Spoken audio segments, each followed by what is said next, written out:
khusus yaitu kepada para wali santri. Karena intinya penghuni di sini adalah santri. Nah, santri itu pasti punya ayah ibu. Nah, kalau di sini ada 5.000 wali santri, paling tidak ya 10 sampai 20.000 wali santri. Percayakan kepada kita yang ada di Ma'had, putra putri, ibu dan bapak, selamat semua, aman semua, belajar dengan baik. Yang baru pun mudah-mudahan kerasan karena baru masuk, tapi insya Allah kerasan. Dan tanda kerasan itu sudah diteliti oleh Syekh.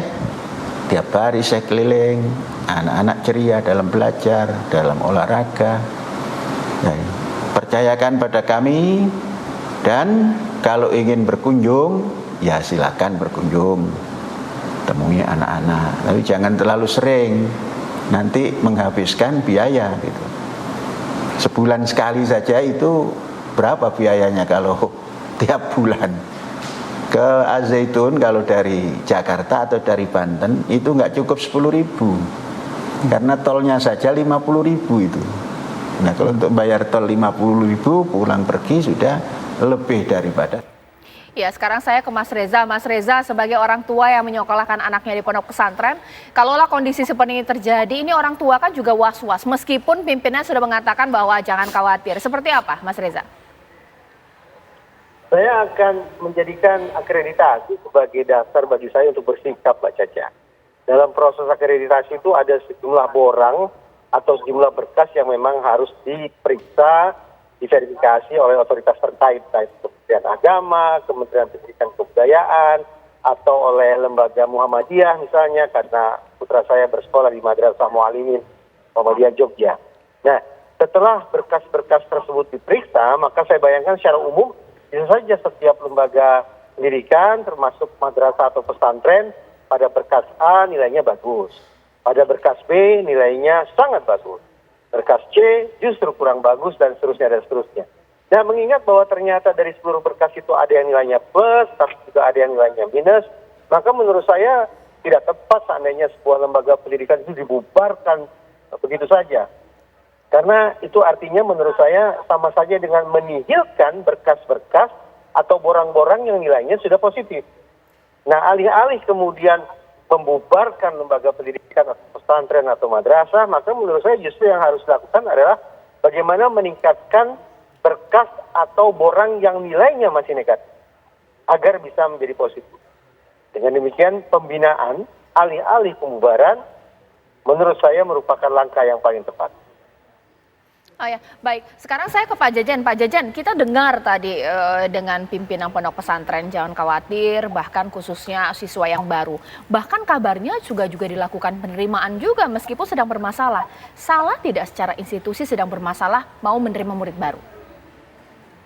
Tidak salah karena belum ada keputusan dari pemerintah. Apakah pondok pesantren ini ditutup atau tidak?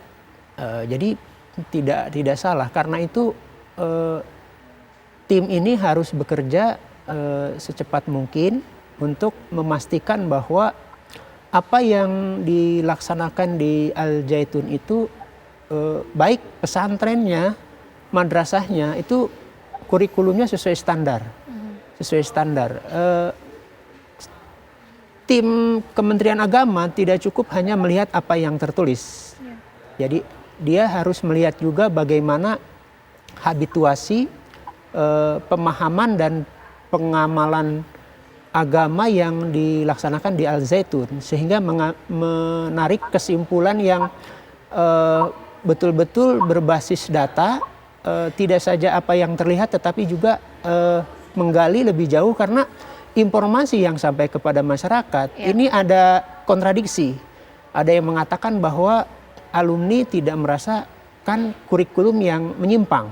Tetapi sebagian juga mengatakan, terutama video-video viral itu memperlihatkan kepada kita sebuah kurikulum, sebuah pengamalan keagamaan yang berbeda dari mainstream, katakanlah Ahlus Sunnah wal Jamaah. Dan saya kira sudah jelas bahwa entitas pesantren maupun madrasah berdiri dan mendapatkan bantuan operasional sekolah itu dengan syarat, ketentuan syarat-syarat. Di antaranya adalah mengajarkan sebuah kurikulum yang tidak ekstrim. Ya, jadi kalau syarat-syarat itu tidak terpenuhi sementara bantuan terus juga diterima, saya kira itu kita tidak mau ada di sini sesat pikir di mana Al Zaitun menerima bantuan di satu sisi tetapi tidak mau melaksanakan kurikulum standar. Baik, ya. Menarik sesat pikir yang dikatakan oleh Pak Jajan di sini. Mas Reza, kalau tadi kita melihat sudut pandang hak anak dari hal yang lain. Tapi kita tahu faktanya bahwa banyak orang tua di Indonesia memilihkan sekolah untuk anaknya.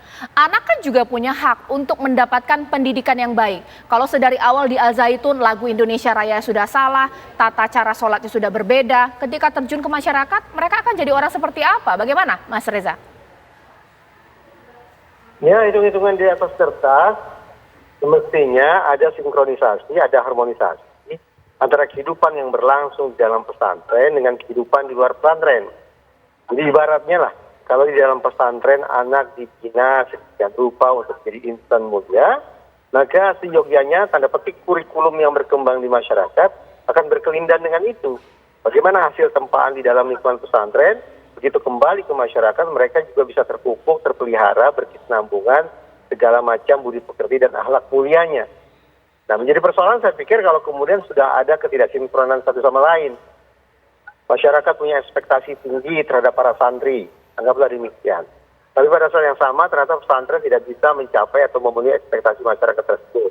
Maka ya kita patut risau bahwa kualitas anak didik, baik dari sekolah umum maupun sekolah berlatar agama, ternyata tidak akan bisa menjawab persoalan masyarakat. Alih-alih menghadirkan solusi, menghadirkan pencerahan bagi publik, justru jangan-jangan menjadi sumber persoalan tersebut. Baik, Pak Jajan, butuh usaha ekstra tidak sih pemerintah untuk membenarkan hal ini, mengingat juga banyak alumni yang sudah jebolan Al Zaitun. Kalau tata cara saja berbeda dengan hal yang lain, bagaimana dia kemudian sholat di masjid nanti ketika dia safnya berjarak? Atau mungkin lagu Indonesia Raya, ketika ditanya lagu Indonesia Raya dia ngomong-ngomong, karena diajarkan salah, seperti apa Pak Jajan? Tidak bisa dikatakan sulit, tapi juga bukan hal yang mudah untuk menangani persoalan ini. Tetapi fokus materi investigasi sudah jelas ya. Pertama soal pemahaman tentang kitab suci, pemahaman tentang haji, kemudian pengamalan yang muncul di media sosial. Jadi fokus saja ke sana yang kita nilai secara umum itu tidak sesuai dengan paham kebanyakan. Baik. Katakanlah dengan kurikulum Kementerian Agama.